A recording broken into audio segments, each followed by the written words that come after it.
Time for part two of our conversation with Dr. Gary Jones, who came to Youth for Tomorrow in 1988 after leaving the Reagan administration. What brought you to Youth for Tomorrow?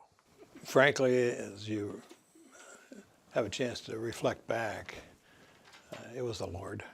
I mean, He directed my steps for many, many years, and I didn't always know why I was working where I was working,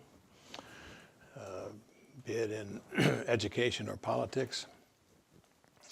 But when I got here at Youth for Tomorrow at the request of Joe Gibbs, I realized that all the experiences that I had in life, from activities in a church to activities as an admissions counselor in college to working in politics, serving on school boards, and ending up at Youth for Tomorrow was in God's plan all along, because all of those experiences have been very important as I have worked here for all these years. How did your first interview go? Was it with Joe Gibbs? Well, a friend of the family, a guy named Rennie Barnes, is still with us today on our advisory board. He said, you've got to see this youth home that I'm a part of. So I came out here between Christmas and New Year's in 1987. And I remember into what is now the Hazel House. I remember walking into the foyer, and off to my left, there's a dining hall and a living room, and there were boys sitting at a table with a staff member talking. And I remember immediately telling myself, this is real. This isn't a charity seeking money to do some research for cancer or something else, as honorable as those organizations are. This is the here and now. This is an organization that is dealing with children who have no place else to go. So with that experience, I was introduced to Coach Gibbs, and they had a board of 10 at that time. And they asked if I would like to work with them to raise money and on a consulting basis, because I had experiences in raising money with the Ronald Reagan Presidential Foundation to build his library in California. So I said I'd like to give it a shot, and Bill Hazel reportedly said, we don't need to hire any fundraiser. He said, we got guys here that can pay for all of this. Apparently Joe persuaded him otherwise. They hired me effective April 1st of 1988, and it was the best decision I've made in my life. What are some of your views on the challenges this location faced when you came in and obviously moved into the position of leadership here? Early challenges as you saw them when you arrived? Well, we lived hand to mouth as an organization, and there was no organized approach to raising private sector money. And in those days, that's the only money there was for a group home like we managed in those days. And it wasn't until 1996 that some public monies came into play. So for all those years, from 1988, when I came on board, to 96, when I became CEO, we had to approach individuals in the business community to donate money. In those days, our budget was about $750,000 to $800,000 a year. All of the money came from the Bill Hazels of this world, and the Steve Templetons, and the Bruce Everlys, and the Gary Garzinskis, and Rennie Barnes, and Joe Gibbs, and others. And we made it work.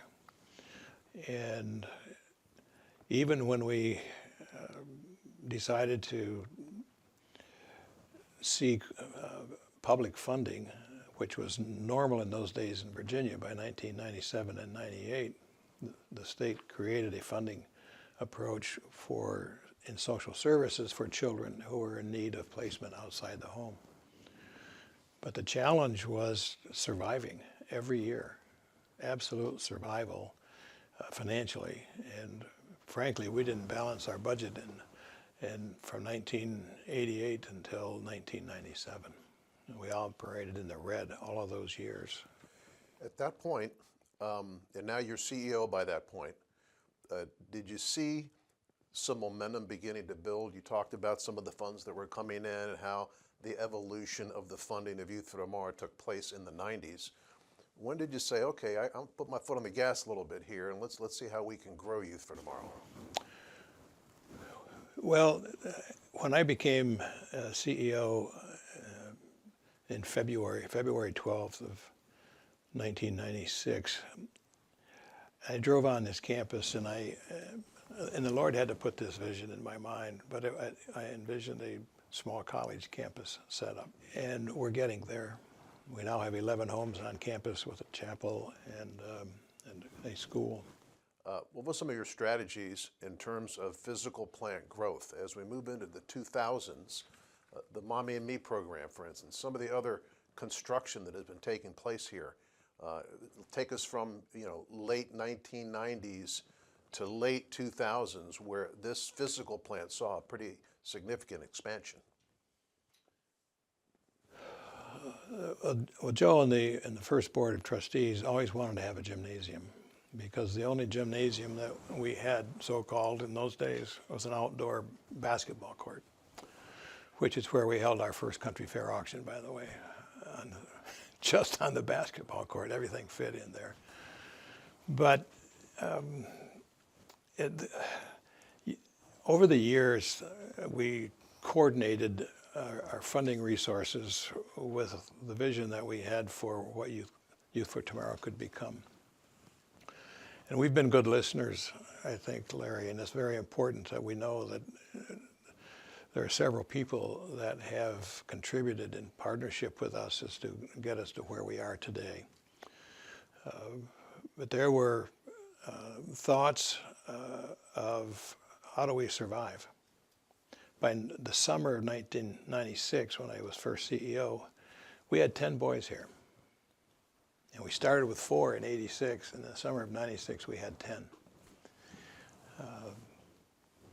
So we did a little research and learned that in 1997, 47% of the teenage runaways in Virginia were girls. But there was 1 bed for girls for every 17 beds for boys in Northern Virginia, social services. So I saw that as an opportunity for growth. We took the idea to the board of trustees that we would start a girls program with the Girls House. I knew there'd be skepticism, and I said, but we'll do it off campus, so we don't have boys and girls both on the same campus. So they thought that was okay. If you think you can do that, you go ahead and do that. And then after they gave approval, I presented that we need to have a school, because we couldn't any longer have our kids going to a dilapidated. So to clarify, the building people see behind you on the backdrop of this interview was not there. There was no school there, I mean, like this one that we have today. You drove in the driveway, you had this director's house on the left and the Hazel house on the left, and the double wide trailers for a school. I knew we needed a school, and we had been raising money to survive all these years in operating funds. So I asked myself, how can I motivate people to contribute to a capital campaign to build a school? And we also wanted to have a couple girls' homes built at the same time. So we had a picture taken on the steps of the dilapidated school with the Capital Campaign Steering Committee. And some of those folks are still with us today. And we went inside, and the ceilings were so low that some of our folks felt they had to duck their heads to walk into the rooms. But it became clear to them, okay, let's do this. So that's how we started a $13 million capital campaign in 2000. And in 2002, we had completed the campaign, already started building our school, because we don't build here until we have the money. So once we got to the $4 million plateau for building the school, we started digging the ground for the school. And Mr. Weiser came to me one day and he said, let me see the plans for the school.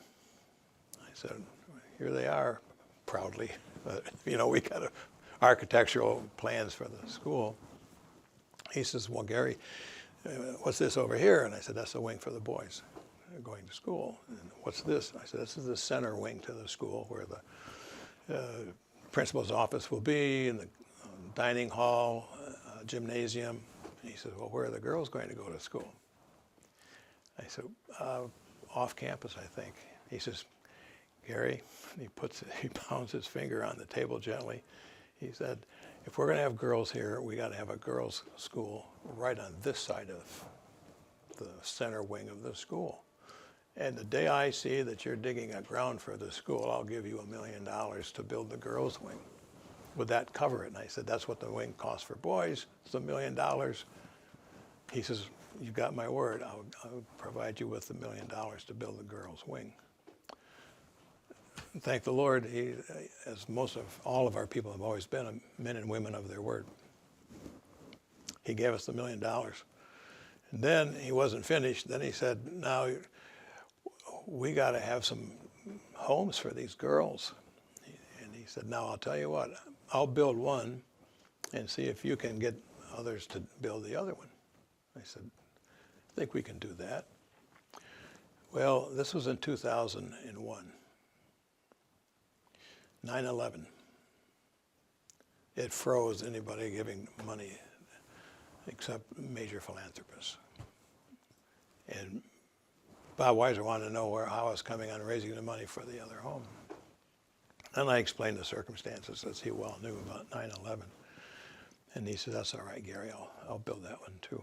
So by the fall of 2003, we opened our school, which is now a nationally accredited secondary school. We opened a girls' home in November of 2003 when we opened the school, and then in February of 2004 we opened our second girls' home. Both of those girls' homes were full within 30 days when we opened them. So clearly there was a demand for girls being given opportunities to live in group homes where they're safe, and they're still safe from the intrusions in their lives, mostly by men. Certainly the strategy here has been to try to seek out and follow up on the needs of the community, but you can't do it without a great staff, and that's what we're going to talk about in part 3 of our conversation. We'll see you next time. Okay.